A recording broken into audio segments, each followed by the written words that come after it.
glad you could join us once again. I'm Adam Pellerin. We've had the benefit of talking a lot of Bruins hockey on the Hockey Hub this year. And we've also had the pleasure of talking about college hockey. Of course, Nesson is the home to a lot of college hockey. And we talk Hockey East and all things New England hockey on the Hockey Hub. And we were fortunate enough to be joined by a number of head coaches as we closed out the 2024 calendar. We look ahead to the second half of the college hockey season, of course, in 2025 with the Bean Pot and the Hockey East tournaments. But here's a look back at some of the interesting interviews we've had with the head coaches here on the Hockey Hub. What are you looking for out of your team this year and expectations? Let's just start with that. Yeah, I think we have high expectations. We'd like to, the first goal always is to have a great regular season, so you put yourself in position to make the NCAA tournament. That's the number one thing that you're trying to achieve. I like our team. We're a little younger than we have been in the past couple of years. So even from the start of the preseason here, it seems like we, as a coaching staff, we've done a lot more teaching, a little bit more hands-on type of things, getting guys to understand how we want to play structurally, different things, whether it's breakouts or D-zone coverage, all those sorts of things. We probably stress that a little bit more than we have in the past, but that's part of it when you have a young group, especially our back end. Our back end is really young. Really freshmen and sophomores for the most part. Braden Engum from Lowell's a grad senior, so he probably has more games combined than the rest of our D-corps, or pretty close to it. That's crazy. I know, and it's also, I know you're younger, but you also lost one of the most dynamic players in the back end to the NHL in Lane Hudson. Oh yeah, another young player in Macklin celebrating, not only youngest in all of college hockey. So not only you have young guys, but you're also giving up some major talent. And I know that it's happened before and you try and replenish and all, but how do you counteract that? Do you change a little thing of what you do here or there? Because those two players in particular, Jay, were very dynamic, very special players. Yeah, no question. They had a huge impact on our team last year. Lane for 2 years, but we've got some pretty good guys that are freshmen this year that can maybe alleviate some of the loss of those two guys. You got Lane Hudson's brother Cole, who looks pretty similar to his brother and can do a lot of similar things and can help us in a lot of the ways Lane did. And then also with two guys like that, you rely on them a lot, and maybe some guys don't get certain opportunities. So I think this year it's going to be a little bit more by committee, and maybe you see some guys that get a little bit more opportunity step up in certain ways. And that's what we're looking to see. Game one was a little indication of that. I think we got, a lot of production out of all four lines. So it was nice to see that, because you need everyone to win at this level, at any level. But I think the depth of our team is still really good. Does it change the personality of your team, though, not having those guys? I guess every year every team has perhaps a little different personality, but can you feel it? Can you notice it a little bit? Maybe a little bit. And then too, the other thing in saying that is, when guys see those two guys, they expect that they're going to carry the load a lot of the times, and maybe it's nice not to have that, where you can expect more from other guys. So maybe a little bit that way, where I think this group knows that, everyone has to contribute. Not that they didn't last year, but maybe a little bit more so when you lose two guys that are now playing in the National Hockey League. As you take a look around Hockey East and you kind of do your early season scouting or prognostication, so to speak, what do you think about the league? Who do you look to? I know there's a team a couple of miles away, I'm sure, that you look at regularly, but what other teams as well besides BC are you looking at and saying they could create some problems this year in Hockey East? I think, again, it's another really strong year for the Hockey East teams. I think everyone's gotten better. So I think it's going to be a challenge again. Every night's very difficult. I don't know if I can pick one team. I guess maybe Providence has added a little bit more offense. They have a couple of freshmen that are really talented offensively, so I think that's going to help them for sure. But I think, like I said, I think all the teams have improved. All right, as we wrap this up, most importantly, how are the youth teams doing? You got to play hockey coach for young guys as well before you get into being head hockey coach of the BU Terriers. Yeah, I enjoy the seeing the younger players. I have a 2014. That's how people talk about hockey, right? They talk about birth year. So I have a 2014 son that plays. I have a daughter who is a 2012 that plays, and I have a son that's an 09 that plays. So I basically spend all day, every day in the rink, but I'd rather be nowhere else. That's a labor of love there, what you're doing there, and that's outstanding. What do you like about the group of ladies that you have? I think there's just an excitement to build off of last year. And, with so many new players and graduating so many experienced players, it's obviously a little bit of a transition for us. But just like our athleticism, I like our hockey IQ. And, overall, just like what we returned from last year's team, we have really strong goaltending. We returned all of our top scorers. And, I think, the new players are really starting to figure it out and understand how we want to play. So it's been a grind, but also exciting so far. Yeah, to talk about the goaltending a little bit, it's a young group, but not inexperienced. Sedona Blair returns. Nomi Martinez had seen some game action as well. How has goaltending kind of grown for your program this year? Yeah, I mean, Sedona had a phenomenal season last year as a freshman, and we relied on her every single game. It's not ideal to do that, to put all that on a kid, never mind a freshman, but she just came in and she took the net, and she gave us a chance to win every game we played. And because of that, Nomi didn't really get much time last year, and it was a goal of ours going into the season to get her some experience and get her in there, and so far she's done a great job. She worked really, really hard last season, practiced hard, got better every single day. So she gives us much needed depth in the net. So we have 3 goalies who can go out there and win hockey games for us, and Sedona leads the way for us, of course. That's awesome. Great to see her back. Working out, I guess, towards the blue line. I know last year, blocking shots was a big thing for your team. You had Ray Bratton, Charlie Kettle. I think Ray Bratton had 91 blocks last year. Charlie Kettle, Kyla Bent, both with over 60.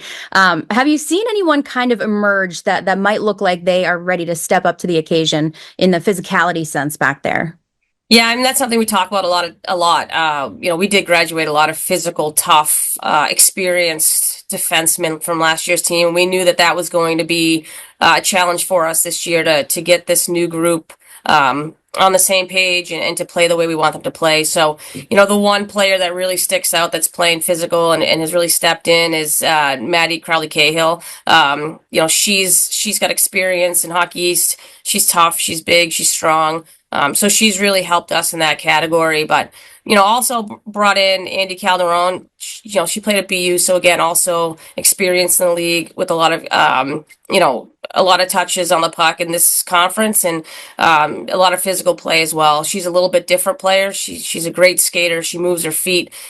She separates players from the puck very well between the body and the hands. So she's really stepped up and helped us a lot as well. So those 2 newcomers with experience has made the transition a bit easier with so many younger players. And we returned Marina Alvarez and Sadie Makokis, who also played a big role for us last year. Maybe got overshadowed a bit by the experienced players we had on the blue line, but we expected them to come in and play a big role as well. So we're still a work in progress, of course, but I like the way we're trending. You talked about some of the transfers, some of the returners too. And when the word physical comes to mind, I like to think of Siobhan Truder. She's a lot of fun to watch. But in terms of returning, you also have been able to return 4 of the top point scorers from last year, 4 of the top goal scorers as well. But you've also added some depth already, 10 different goal scorers altogether throughout the start of the season. What do you like about this forward group? What is going to allow them to be a strength of the team?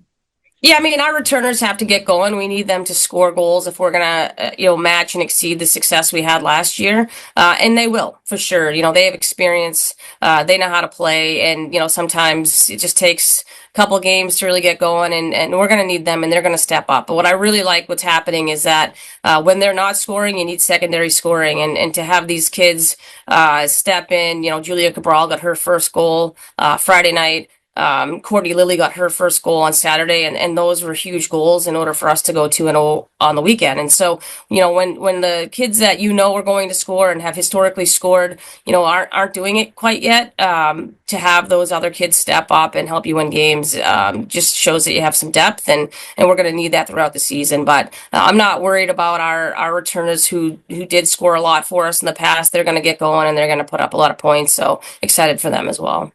Yeah, and you mentioned the weekend, a sweep over Union, and that kind of closes out the out-of-conference play at the start of the season here, but you've got Hockey East for the next couple weekends coming up. How does the sweep and the early parts of the season here kind of feed into the chemistry, the confidence that the team's been able to develop already? Yeah, I mean, I think it's a confidence builder. You got to collect some W's to really feel confident in what you're doing. And going into a huge weekend this weekend, with Vermont it's a big deal. Like, they're a good team. Everybody in Hockey East is a good team. And, I think that we've built some confidence, and, we obviously did a good job at the defensive end of the building. And now we got to start to put more pucks in the net. Special game coming up to October 26th for your team. It's an event that your team is passionate about as well. It's the Stick It to Stigma game. How important is it for your team to be passionate about games like this and highlighting the importance of it? Yeah, I mean, it's always, it's always important to play for causes, but this particular cause is so common in life and always has been, but it's gotten so much more attention. And I think for elite athletes, if you look at all these Olympians, these very successful people, and they're always talking about how they struggled at times with anxiety or mental health, and I think a lot of successful people do that because they put such high pressure on themselves, and they feel like they should be performing at a high level all the time, and with that comes a lot of work mentally. And I think for college kids today, this is a cause that's not only great for everybody, it's something that is a major concern for college students, never mind college athletes. And the pressures, the anxiety, the social media, all the attention on people today, and the goal to always be perfect at everything which we all know is not. It's not a goal that anybody's going to achieve. No one's ever going to be perfect, right? But when you're trying to be a great elite athlete, you're trying to be perfect all the time. Mental health becomes a major pressure process for you, and we need these kids to recognize that we're all here for them. And I think when you have games like this and you show people in the world that there should not be a stigma to mental health, there should not be this embarrassment around this cause, because everybody suffers from it. Everybody needs the help sometimes, and I think for our kids, they take a lot of pride in playing this game and bringing a lot of attention to this cause. Yeah, absolutely, Coach. Well, it's wonderful to see what the Wildcats are doing. I look forward to seeing what they will accomplish this year, and always great to speak with you again, Coach. Thanks for coming on with us today.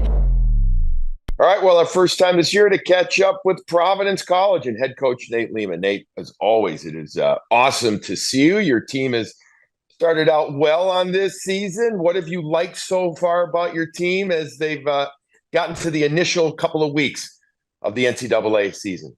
I like our playmaking. I like our skating. I like the way we've been able to come through in big moments in games. I don't think we've played, kind of perfect hockey by any means, but, I think we've played good road hockey. We've been tested on the road now. We've had one home series, and, I like what we're seeing at this point. I mean, we're still very much a growing, team where there's a lot of growth there to be had throughout the year with 13 new players and a lot of the young guys that we're playing. But, it's for the most part, I like what we're seeing. Speaking of going on the road, you guys did a one-gamer in North Dakota, almost 12,000 people in that beautiful building there. What was that experience like for your young team? I mean, it was great. I mean, I found out afterwards, some of our freshmen said they were shaking during the game. I mean, I didn't really see that. I mean, it was a good experience for us to go on the road. Now, I wish we would have been a little more. I don't think we were great in that game as far as our battle level. And we got out battled that game. But I liked, again, I liked our playmaking. I liked how much we had the puck. I liked our skating ability. So I like the overall talent and the makeup of the group. But that was a good game for us to be tested on the road early, for us to be in that environment. And I like the way our team, kind of came back in that game. You mentioned talent, and you do have a lot of talent this year, in particular in your freshman class. I've got it listed as 9 freshmen on your roster right now, Nate.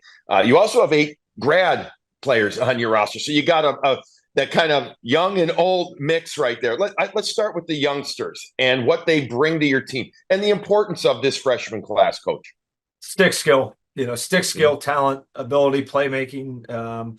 Obviously, with 3 kids drafted in the top 3 rounds. We know those guys are going to come in and make an impact, and it's kind of what our team's been missing. I don't think, over the past couple of years, what our team has been missing has been anything, hard work or possession time or face. I mean, we've won the trenches. We've outshot our opponents. We've given up the most or the fewest shots in the nation last year. So the foundation was there. We just didn't have the maybe some of the stick skill and finishing ability that we needed to finish plays. And I think those guys bring that. And I think that class, there's depth in the class. Like Will Elger had 2 goals last week, and both were really nice goals. And he's someone that no one really knows about or is talking about, but he's come in and he's played well also. And you also have these 8 graduate students on the roster as well. So having the experience of them, I know, is important. Are there 1 or 2 players, Coach, that really are making a difference early on in the season for your team? Guillaume Richard and Nick Poisson. I mean, the older guys give you the ability to stay with your game. And that's what, they give you that, we get scored on first. We're not going to unravel. We're not going to fall apart. We're going to stay with our game. We're mature. We're older. We just keep sticking with what we're doing. And that's what they've kind of brought in the leadership, preparing the young guys. But Nick Poisson, he had 2 big goals on last week, and one was to tie it. When we pulled the goal, the other one was a game winner in overtime. He's going to make plays. Chase Yoder is center in our first line. He's logging the most minutes for forwards, and then Guillaume Richard he's kind of our rock on defense. Logs the most minutes, and I think is probably the guy that makes the most plays back there. You also have 2 veterans in net. In that you have Svedback back again, and you also have Zach Borgil, who came in as one of those veteran players. So far, it seems, relatively speaking, an even split. Is that the plan moving forward? And how happy have you been with the goalies? I've been happy. I mean, it's we need to get to a .920 save percentage. That's the other key stat. I mean, if you look at our team the past couple of years, we're off by. We usually score about 125 goals a year. We've been at about 110. Now our save percentage has always been around the 920s. We've been at a 900 flat for the past 2 years. That has to improve for us to be in the hunt for national championships. And that's what we want for our program. That's what we expect for our program. And I think Zach coming in, now we have a viable second option. And I think we put a lot on Philip's shoulders the first 2 years. And I think Zach can kind of take some of that weight away. We're coming into this series with UNH where we have a 7 o'clock and we come back the next day on short rest, 4:30 with 2.5 hours of travel in between. This is going to be tough. I anticipate us using both guys this weekend, and, and it allows you to kind of have one fresh guy, and it allows those guys to kind of focus on one game right now until we roll into maybe one guy. We'll see. And always great to catch up with this guy, Ben Barr from Maine. 4th year at Maine. Your team off to a very solid 6-0-1 start. I'll start with the basic question. What have you liked most so far from your team early in the season? Thanks for having me. I think we have more depth than we've had at any point since our staff's been up here. We have 4 lines and 7D that can play for us every night. We're solid right through from the net on out. I don't think anyone would accuse us of being a flashy team in any way, shape, or form, but the guys work hard and we have depth. So far it's worked out. Coach, is this kind of what you envisioned, what you wanted your team to look like? When you started a couple of years ago, you knew it would take some time, whether it's systems, whether it's the type of player, et cetera. Is this kind of where you wanted it to see, how you thought it would look eventually at Maine? I don't know if you get too caught up in how it would look. I think the thing that I think that's really nice as a staff is it's where you want your culture to be, and that's taking some time. Um, but right now we have a group of leaders that have been here for 3 or 4 years. We've added some really good, transfer players that have fit that culture really well. So you're not spending, as coaches, you're not spending a ton of time, um, on things outside of, hey, this is how we get better on the ice, and that's the nice part is that they're all going in the right direction. They're really good students. They care. It means more to them than just a hockey game, especially those guys that have been here for 3, 4. Some of them are we have a fifth year, Lyndon Breen's a fifth-year player. Like, these guys care incredibly about this program and this school, and that's, I think, what's really driving it.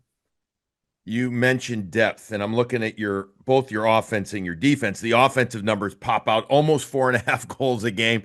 Defensively, even more dramatic, 1.29 right now. You're number one in the NCAA. Let's talk about your defensive depth, starting in goal, but then also the team structure and the depth there. Why have you guys been so darn tough to score against so far? I mean, I think. Elvin Boy has been really good for us. He's our goalie. He's played pretty much every minute for us so far. He makes the saves that he needs to make. And he's always, even if he hasn't seen a real great chance in a while, he's always gonna, then we give up a breakaway or a 2-on-0 or something which has happened. And he makes those saves, and that's so it's credit to him mentally and how he approaches the game.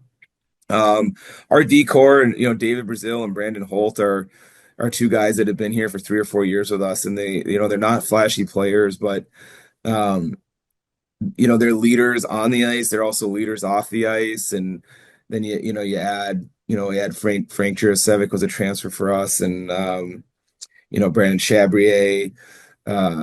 Grayson Arnott, Luke Antonacci have been here for 3 years now. So they're veteran, and they understand, what it takes to have success at this level, and they're hardworking, good kids. So, they're kind of some unheralded players, as far as maybe the big picture and, NHL stuff, but they've turned themselves into players that are really good players at our level, and it really is just a credit to the kind of people they are more than anything.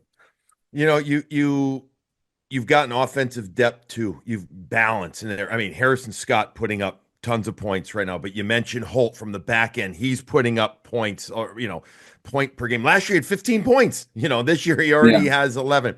But you also mentioned transfers, and whether it's a Charlie Russell or a Taylor McCarr, what have these transfers meant to you for offense as well? Because again, you guys are scoring 4.5 goals a game.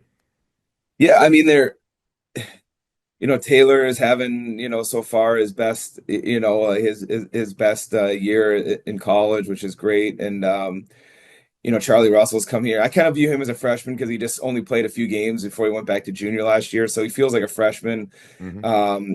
And he just, he's just a really good hockey player, does everything well, and is kind of a rat on the ice. Ross Mitten is a really good player that came here from Colgate.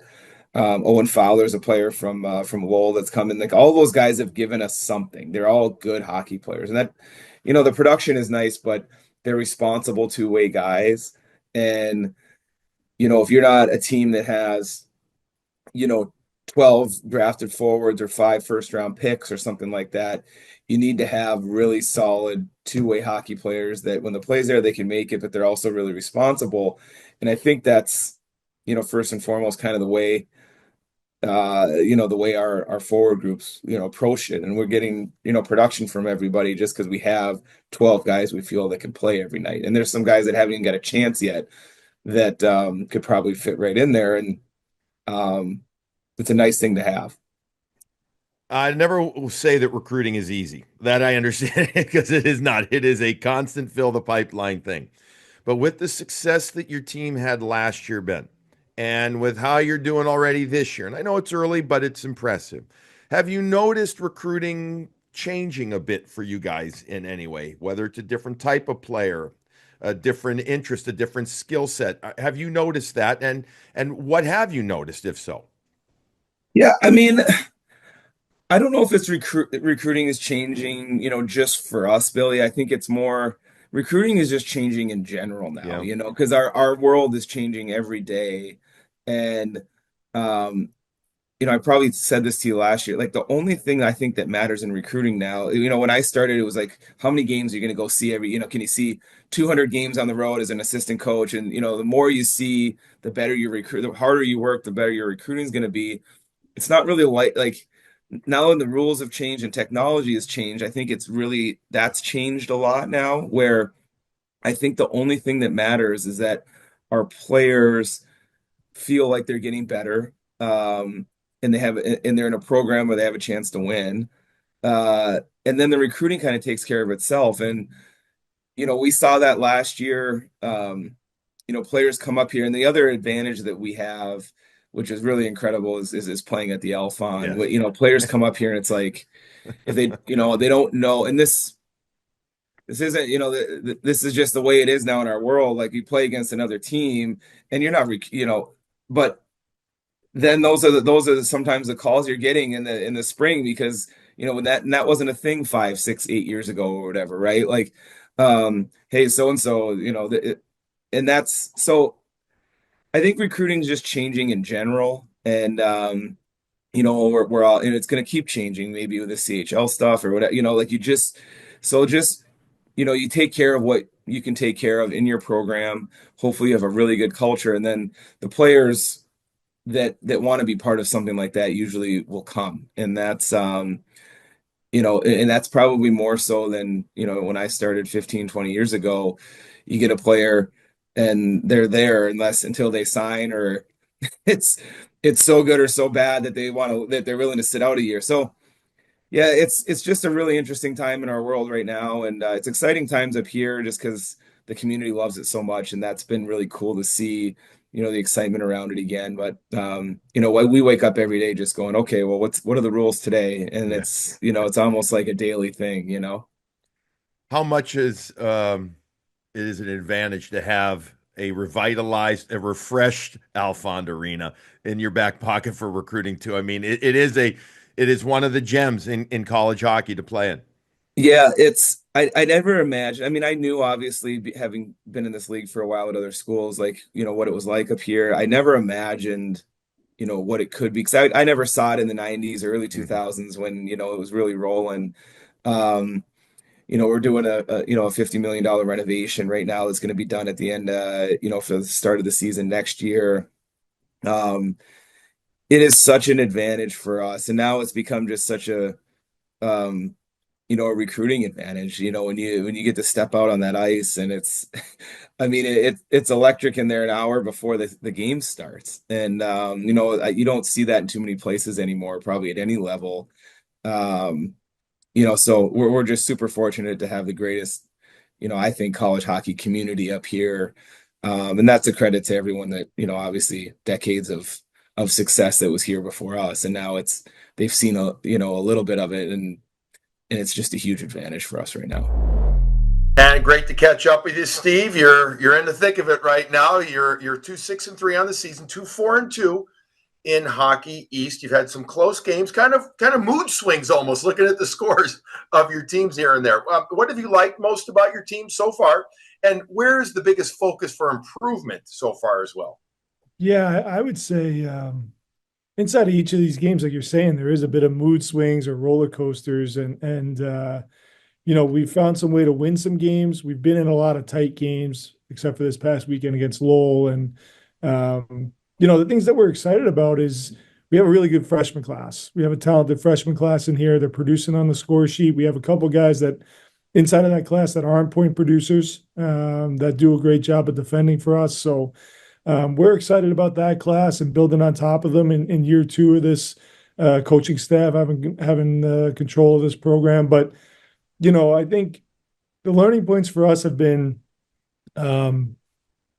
understanding that it's good to get into these games. It's good to get into close games. It's good to be playing against top tier opponents and at times controlling the play, but you still have to finish the game out, right? So we've had several games where we go up, and in years past, the bright side would be that we lose these games. Once it starts to kind of teeter and fall, we would scramble and lose them. Now we're kind of tying them. We won a couple of them in overtime. We lost a couple of them in overtime. So we're kind of a team on a roller coaster right now with a young talent pool that's learning how to win inside of Hockey East, which isn't easy, as you know. Not at all. No. All right. You mentioned the freshmen, and whether it's Colin Kessler, Max Strand, you've got some others too. The third guy leading the way in points is Massimo Lombardi. They each have 8 so far. Can you touch on the freshmen? And I understand coaches don't always love singling out, especially the younger guys, but because they're part of an important recruiting class, tell us what they're about, not just offensively, but what they're about as players. Yeah, you could easily look at the point sheet and see that they're doing well.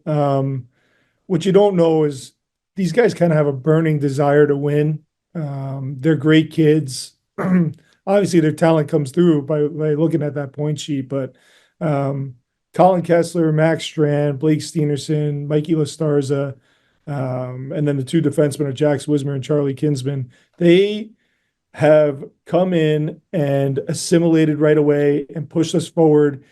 And I think that a lot of that is a credit to the upperclassmen. Like, you don't come in as a freshman and have success right away without older guys showing you the way. And we do have a good culture here, and we are pushing forward. So you got to give the credit to the older guys for showing these guys when they get here in the summer how to go about being a college hockey player. What does success look like? What does it mean to be a Catamount? So a lot of the credit has to go to those older guys. But yeah, it doesn't surprise us that they're doing really well. We knew they were good players as we were recruiting them, and this is our coaching staff's first recruiting class, so it's a nice foundation to build upon. You have 2 goaltenders that hasn't been an even split, but both have seen some decent ice time. Keenan and Axel, your goaltenders, one a grad transfer. That's Keenan, came from Minnesota State. What have you liked about your goaltending, and how are you looking at it? Is it Keenan's net for now, being the older player? No, I would say it's definitely an open competition. I mean, Axel's played 4 games now, I think. I could be off by 1 game there, but I think he's played 4. 2 of them have been shutouts. He's won Defender of the Week in Hockey East, and he's won Goaltender of the Week in Hockey East. So he's done a good job. He's a sophomore, and he was a highly touted prospect for us when we recruited him.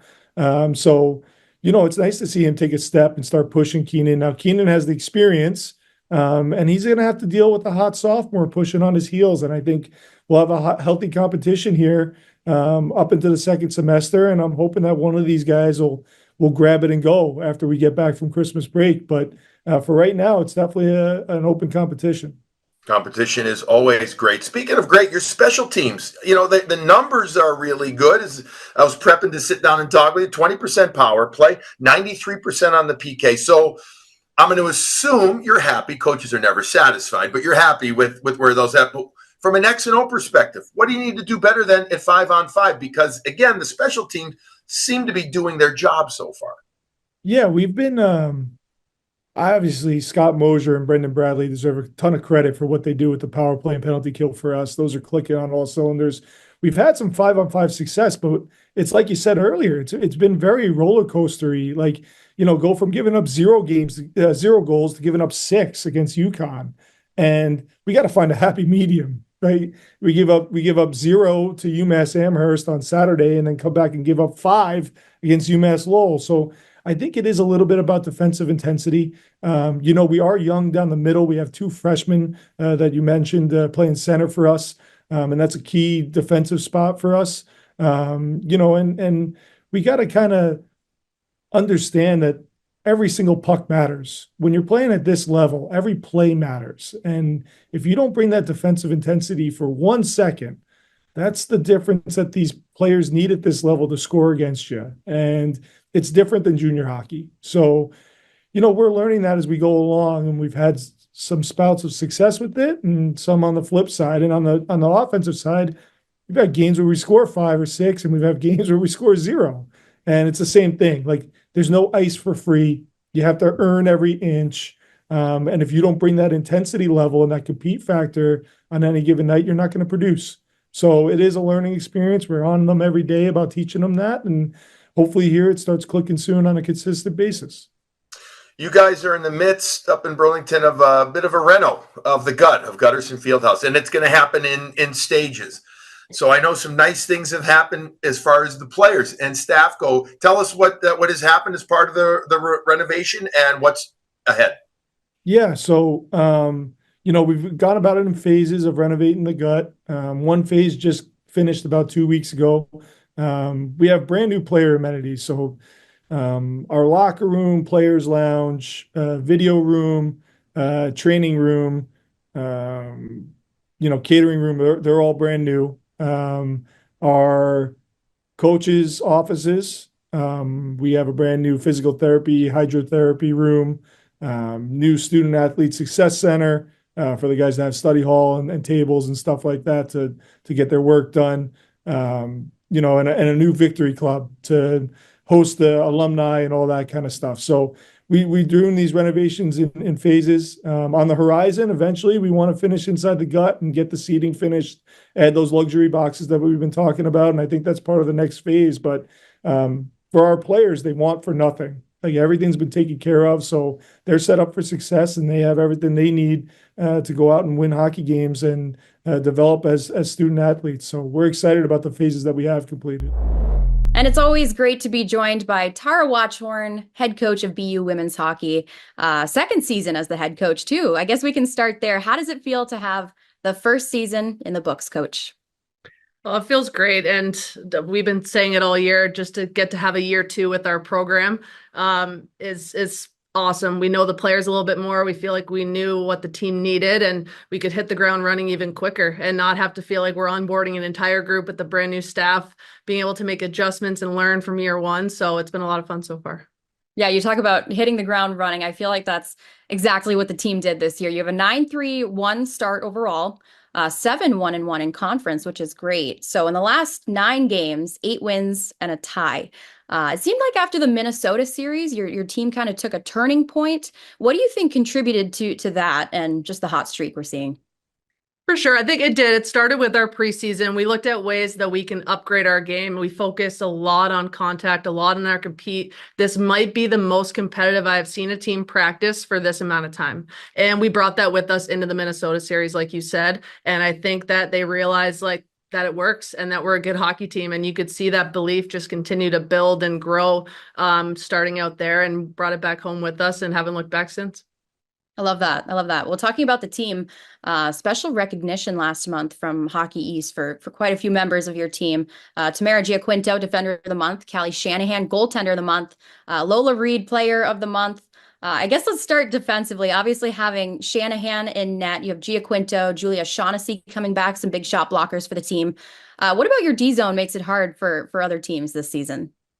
Yeah, it starts with Callie. Like you said, obviously she's playing amazing for us, and it was a great recognition for her. I think it gives you a confidence in front of your net every game that you play. But with regards to our D zone, I think it kind of comes back to that contact that we've been focusing on. I think all too often it's something that you don't really ever hone in and teach and talk about different ways of being effective and transitioning that into offense. So I think our aggressive mentality with upgrading and some more detail with how we play our D zone and the way that we initiate contact is we found a lot of success so far.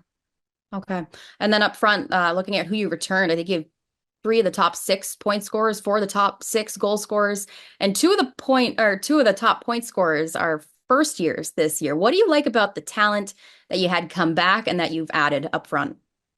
Yeah, like when you talk about year 2 and getting a sense of what you feel like your team needs, I think we're very strategic and purposeful with the transfers that we brought in and newcomers, and they've definitely kind of brought a style of play that I felt our team needed. And I think you're seeing that. Obviously, Lola's had a great start. I know Riley's been getting on the board, but all of them, they've really complemented what I felt like our group needed to keep growing. And we had some great players returning, obviously. And at the end of the day, it's players that are buying in, that want to be here, and you're seeing the outcome come from all of that.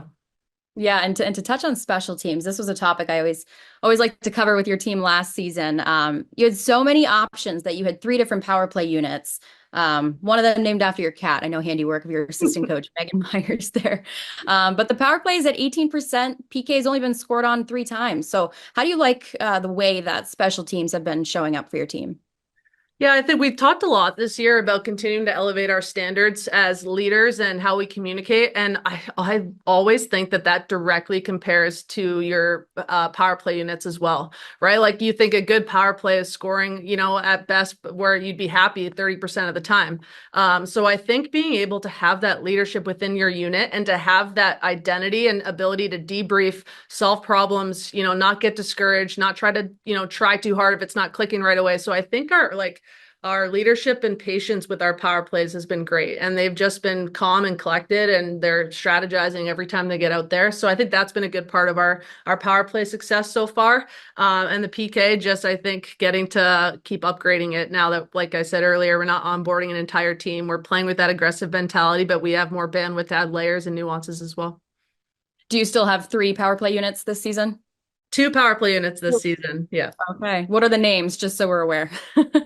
Similar to last year. But Well, I guess Smalls and Talls is the other one, as I'm sure you can imagine based on the height differences. And the other one's similar to last year too, just upgraded. I love that. The personality of your team always kind of speaks volumes. I love following the team. I know Fitzgerald, there's a video circulating of her dancing in the locker room. Seems like you guys have a lot of fun. What's the personality, the character like of your team this year? Yeah, very similar. And that's kind of been the theme all year, is giving the team back to them. Like, we worked so hard last season to create a safe environment where everyone shows up and they can be themselves, and really talked early on about you can be dialed and have fun at the same time. And I think you see that with our group day in and day out. They enjoy being together. And we've just continued to upgrade that professionalism and ownership, and they're really taking off with it. Awesome. Well, looking ahead to this weekend, an exciting series you always look forward to, facing Boston College Friday night, 6 p.m. This one at Aganis. I'm under the understanding that Walter Brown is receiving quite the update. How are renovations going? How exciting is that? Really exciting. Yeah. And a shout out to our staff for the nuances of all the logistics that come with this. It's felt so smooth. We practice at Walter Brown throughout the week and play at Aganis. But so exciting for our program. From everything I know, that they're coming along, and we're hoping to be in there and near the end of January. So I've always been saying, though, there's worse places we could be playing in the meantime. We've really started to make Aganis feel like home, and it's been fun so far. And yes, we get an opportunity to talk with associate head coach from Merrimack, Dan Jewell. Dan, first of all, how you doing? We're in the middle of the season right now. It's kind of that funky time. Kids are looking forward to a little break. On the other hand, hockey is also still a major factor. So it's kind of a tough time, isn't it, to be a coach? Yeah, in a way, for sure. We have finals week this week, so our guys are dealing with that. We had to make sure practice time was set so everybody could be there, which doesn't seem to be a problem, which is an anomaly, honestly, this time of year. So that's great. And frankly, I think it's exciting. We have one game before a little break here, and it's a Hockey East game, and something that I believe the group will be very excited for. Yeah, at times, or this time of year, often we see non-conference games, and I know you guys had some last weekend. You split with Alaska Anchorage. How nice is it to have a Hockey East game? Because I got to imagine it adds focus to, again, a week that can be tough at times. Yeah, every game in college hockey is now important and challenging. The parity's never been higher, but our league's awesome. And you come play at Merrimack, and you play in this league to play league games, and this is an awesome one. We have a 1-game weekend against a conference opponent, and I like to call it a football week, right? You got one game and you got one opponent, and it's a big one. So yeah, very exciting. Very excellent. Tell me about your team so far. I know that you probably haven't won as much as you'd like, but again, you get the split last week. You're in a brutally tough league, and I know that you've had a lot of change on this team. Where are you at? What you like most about this team, Coach, and also where you need to see some more improvement? Yeah, I would be lying if I didn't say that we're dealing with a ton of adversity for a lot of reasons. First of all, naturally, we had a lot of turnover. We had an older team last year. And then we were hit with a ton of injuries, and It's one thing to have a couple, it's another thing to have a handful. But with that said, young guys have gotten a lot of opportunity early, and hopefully that's going to play out very well down the stretch. They played in significant roles, they played a lot of minutes, and now we got to piece it together, making sure it comes to wins at the end of games. We've had moments. Now we got to get 60 minutes together consistently. One area that you had significant injuries, and this is an understatement, to begin the year was goaltending. Crazy stuff. You needed we'll call him third, fourth string goaltender manager to come play for you. But now Max Lundgren has seemingly taken, he's played 10 games for you so far. So where are you at with your goaltending? And I don't know if we have enough time here to go into everything that you guys went through, but pretty crazy stuff early on in the season for you guys. Yeah, that was one that kind of got on the national college hockey stage as far as getting an equipment manager in to play a game at the beginning of the year. But where we sit now, we have three very capable goalies, and that's unique. Ryan Kais came in as maybe identified as our three to start the year, and he's played some good hockey. Won last weekend, so we're in a spot where we're hoping somebody goes and grabs it, right? Max has played some good hockey. He's had a big win at Mankato and against UConn, and Mills won at UConn as well. So we have three goaltenders that are very capable. And similar to our team, we need guys to go ahead and grab the reins and say, this is my net, this is our game, this is the position I'm going to have on this team. And that goes beyond the position. But we like our three guys. Obviously, having one that's rolling hot would be fantastic. We've had a situation where we've had two guys go back and forth last couple of years, which has gone well as well. So we're not opposed to anything as long as they're keeping the puck in front of them. A young player that has scored some goals for you, and there's some relationship ties to the Boston Bruins, is sophomore forward David Sacco. All goals, 7 points on the season. Nephew of interim Bruins head coach Joe Sacco. His father David played at BU and then the NHL, and also 94 Olympic team. Where have you seen the growth in this young player's game so far, Coach? Yeah, he's a great story as far as taking advantage of opportunity, right? He actually wasn't in to start the year in the lineup, and injuries have forced some things to happen, and maybe he should have been in because of how well he's performed, and specifically his line, the Luke Weiland, Ryan O'Connell, David Sacco. They've simply given our team an identity that the rest of our guys hopefully can latch on to. I think they have at times, and David just played a very deliberate, hard, direct game. And it's translated into offense, and that's got to be our team. And I give David a ton of credit for staying persistent, having the right approach, and being ready to attack every time he's hopped over the wall over the last handful of weeks. It's been great to see. And we get a chance to catch up with you, Coach Jerry Keefe. It's been a little while since we've been able to share a coffee and see what's going on. So we thought this would be a perfect time to catch up with your team. So far, after the first half of the season, 4-8-3 record. A little bit of time off right now before you head to Dartmouth for the Ledger Classic. Let's just start with this. What have you thought of your team's first half of the season? Yeah, I'd say the best way to describe it right now is just inconsistent. We've played some good games. We've done some good things. We just haven't done it consistently over 60 minutes all the time. So that's going to be a big focus. 15 new players this year. So, that's been a little bit of a challenge, but we're 15 games through. So now you start to build on the things you did well, and you got to learn from the things that you got to get better at. So consistency is a big thing we're looking for in the second half. So it's an easy to say, hard to do thing, right? Teaching consistency, especially to all those new players. When you have been good, when you have played the right way for those short period of times, what have you done best, Coach? Yeah, I think our checking game has been there. When we don't have the puck, we've been relentless to get it back. We've been really good through the middle of the rink. When we're doing that over the course of 60 minutes, that's when we've had our most success. So that's something that, again, is going to be a huge focus for us. We check first, check for our offense. And if we're doing that, I think the offense is going to come. And the flip side, when you haven't done well, where have you seen shortcomings in your team's play? Yeah, just back through the middle of the rink, giving up some chances off of some turnovers, and then not coming back through the middle, and missing some assignments. And I feel like when things aren't going well, I think any coach will say this, is when you make a mistake, usually it ends up in the back of your net. And that's happened to us a lot this year. Even going back to our past game, I think we gave up 20 shots, and a couple of them were bad mistakes, and it cost us. Speaking of the net, last year, Cameron Whitehead, Cam started every game for you, and he's your starter again this year. Last year, he had a record, if I remember correctly, 17, 14, and 2 or 3 ties there. This is a really good goaltender. It's been a little different from a team perspective this year as well. How has Cam played? What have you seen from him so far, Coach?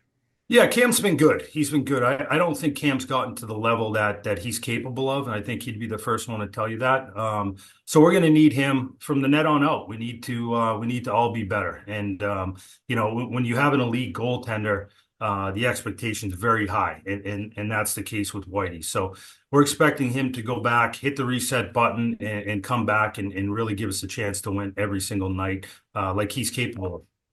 2 juniors and a sophomore lead your scoring. Cam Lund, Jack Williams being the juniors, Dylan Riskovian being the sophomore, playing without his brother, who's gone to the pros now. What have Lund and Williams and Riskovian done well for you? And I know you rely on them, obviously, as leaders. How have they fulfilled that role? Yeah, they've been consistently good for us.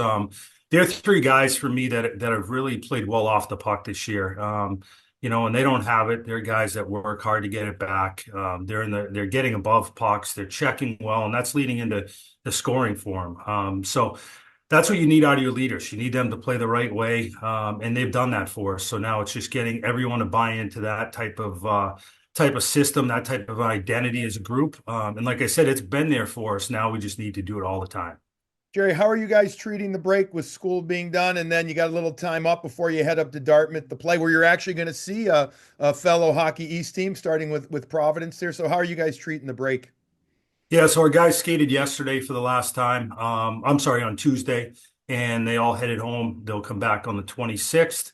For us, as coaches, a lot of recruiting, as you know, in this area, a lot of prep school tournaments. So looking forward to doing that over the next couple of days, and getting a chance to spend some time with the family as well. So it's the best time of year.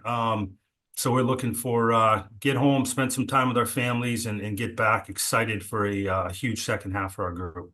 I know coaches, players, but in particular coaches love to focus only on their team, and rightfully so. I get it. But can you just give us a quick Jerry Keefe synopsis of what you've seen out of Hockey East so far this first half of the season?